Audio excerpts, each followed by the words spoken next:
So, let's talk about it. Because the offensive line has definitely been a problem throughout the season so far. Now, I talked about this a couple weeks ago, and I looked at the first 4 weeks of the season. Week 1 versus the Browns, Week 2 versus the Ravens, Week 3 versus the Rams, and Week 4 versus the Titans. Now, I haven't looked at the last 2 weeks yet, so I want to go ahead and break this down and talk about it because you probably remember the biggest problem on this offensive line has been Cordell Volson. Volson, week 1, a 27.3 pass blocking grade. Week 2, a 32.4 pass blocking grade. A week 3, a literal 0. Like, not even a grade, just a 0. He was that bad. And then week 4, obviously a 37.6. Week 5, he actually did pretty decent at 60.2. I say pretty decent, but it's the best he's done all year. And then week 6, against the Seahawks yesterday, he had a 75.3. So actually not that horrendous yesterday. Got to give him credit where credit's due there. He actually played pretty dang okay yesterday. Obviously did not play pretty dang okay every single week, but he has played okay yesterday. Now, Cody Ford did play yesterday. Orlando Brown went down with a groin injury. Based on what we understand, he says he'll be fine to go after the bye week. But Cody Ford played, and Cody Ford came in a 30.6 pass blocking grade, which is absolutely horrendous. Now, he only played 11 snaps, so at the end of the day, you kind of look at the fact that, usually in these games, there's anywhere from 50 to 80 snaps when it comes to offensive snaps in the game. So 30.6 is horrendous, but on 11 snaps, what that means is, out of all 11, he pretty much sucked. It's like almost like I was going to defend him in a way, but then I had to turn that around completely, because no, he literally sucked in every single offensive snap. All 11 pretty much. I mean, there was actually one good one, I think, but other than that, he sucked in all 11. And Cody Ford is blocking, the blind side of Joe Burrow. And that's not a very nice / easy thing to do for both Cody Ford, obviously, because, it's a tough job for him, but also Joe Burrow. Imagine being a quarterback and your left side, left tackle, it went down with injury, and now you have a guy who comes in who isn't good at all. And you might say, well, why didn't we just go Jackson Carman? You have a really good point, and I think that's a very logical statement. And I wish I knew the answer to that. Because we cut La'el Collins, right? And I'm not saying Collins could transition to left tackle very easily. It's actually harder to transition from right tackle to left tackle than it is left tackle to right tackle. It's not easy either way, but it's even harder to go from right tackle to left tackle. But at the same time, though, you're right. If we could have had La'el Collins, we could have put in there. And that's why we, theoretically speaking, had him as a depth purpose here. But also, you could make the argument, well, Jackson Carman. They wanted to go Cody Ford. They had faith in him. They thought he was the guy. And what happens? We get hosed. And 30.6 is not good at all. And then Karras. I mean, there are times this season where Karras has been absolutely garbage. 37.3 week 1. Week 3, he did have a 41.7. And then, obviously, last week, 39.8. So, 3 out of 6 games, he was absolutely garbage. Now, if you guys see the PR percentage, if you guys are new, what that means is pass rushing allowed. So, that's how many times they got beat, pretty much. So, for example, Cordell Volson against the Rams got beat 6.5% of the time. And the reason why is because whenever they didn't double team Aaron Donald would line up right in front of Cordell Volson and go through him like a turnstile door. Just walk right through him. And that was pretty much the whole entire game. Now, I will say overall wise in week 6 versus, the Seahawks, we only had a 1.8% on 3 different guys, Cordell Volson, Jonah Williams, and Karras. Other than that, even though Cody Ford sucked, he didn't allow any, and neither did Alex Kappa or Orlando Brown. So actually was pretty good in that context. We didn't allow a guy to go right through us, but it still does not mean that they were able to block the guy for very long, if not at all. they were able to block him, but not for very long, which obviously gets, the pass rusher to the quarterback, which is a problem, right? That's definitely a problem.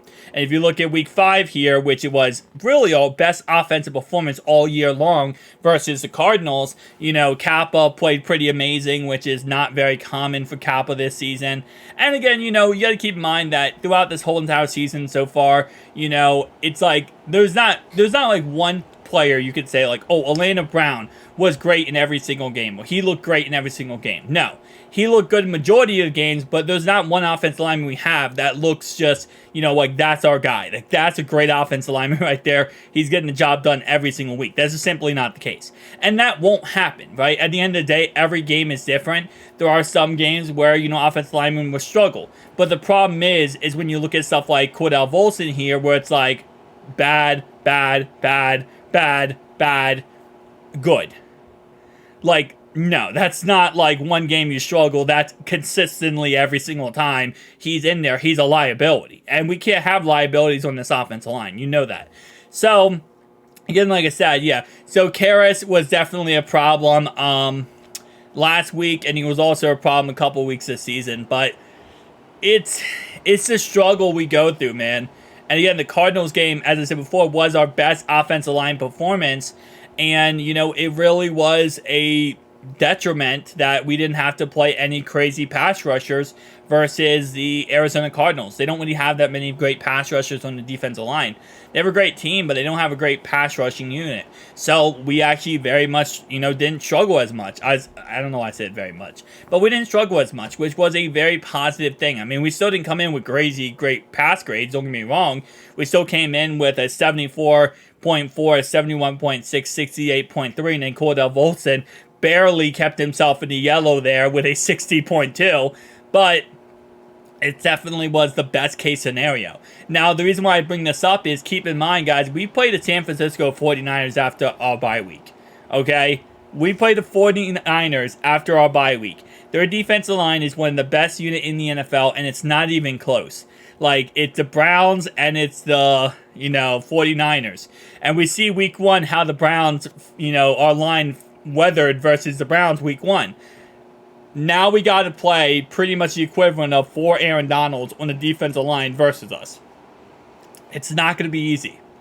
And I'm going to tell you right now, I don't know how they're going to prepare for this, 49ers game. And I know, yes, yesterday the Browns beat the 49ers and everyone's like, oh, the 49ers are beatable. They're, you can beat them. Yes, you can beat any team any given Sunday.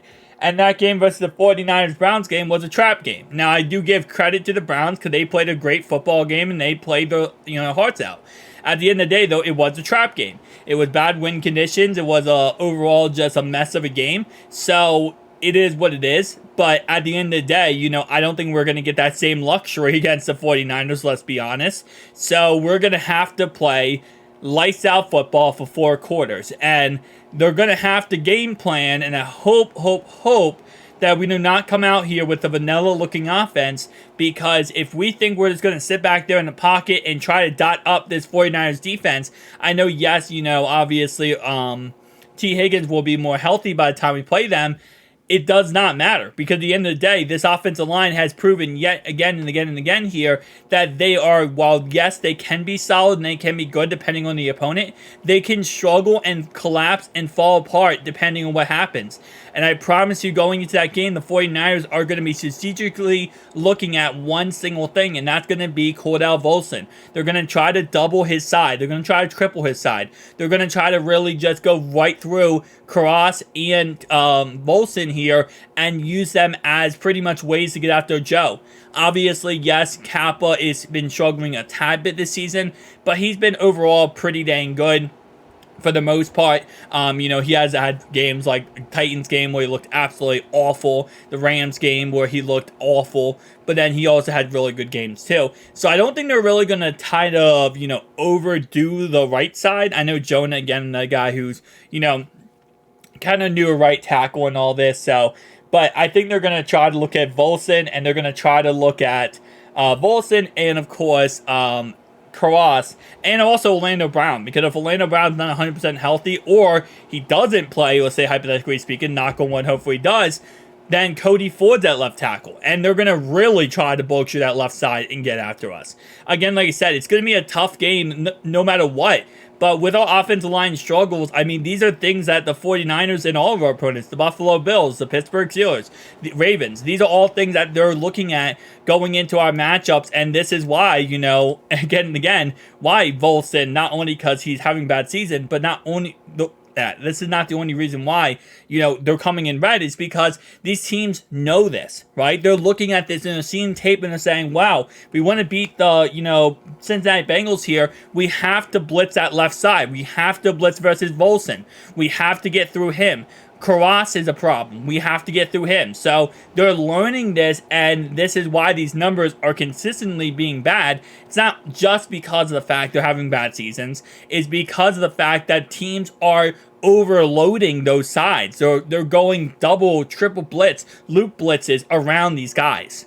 So it's a situation which we'll see what they end up doing.